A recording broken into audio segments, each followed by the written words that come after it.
On est amené à ne plus mettre les bâtiments les uns à côté des autres en enfilade, ce qui était une des caractéristiques peut-être de l'habitat des années 70, mais à peut-être les mettre plus les uns à côté des autres.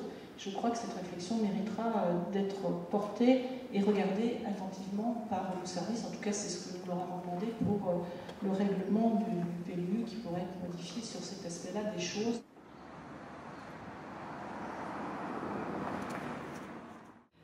Nous souhaitions les rencontrer pour affiner un petit peu nos renseignements sur les difficultés de construction du Via Flora. Dans quel ordre ils ont été attribués?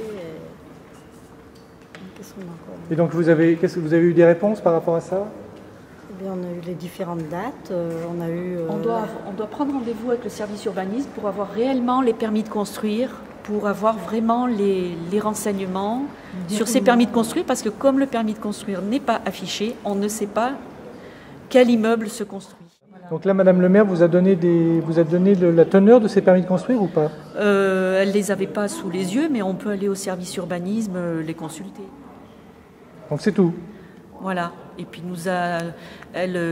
l'OPAC de Chambéry avait fait une promesse d'achat de 7 appartements en VFA.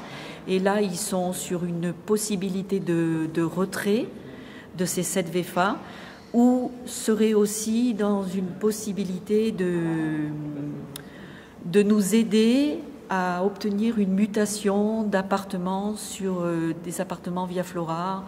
Voilà, mais ça, on ne sait pas si ça va aboutir, si l'OPAC se retire vraiment de ces 7 VFA ou si elle nous aide dans une procédure de mutation d'appartements. Initialement, nous, on aurait voulu le bâtiment, la démolition, carrément. Souhaite obtenir des compensations. Sur cette notion de modification du PLU et du permis de construire, vous n'avez pas eu de réponse? Pas de réponse de Madame le maire pour l'instant, qui nous dit simplement qu'au mois de septembre, ou du moins pour l'automne, sera proposé des choses, des modifications voilà, du PLU. Sur des futurs PLU, vous voulez dire? Sur des futurs PLU. Pour la zone qui est en face, à l'endroit de la ligne à haute tension, qui est constructible.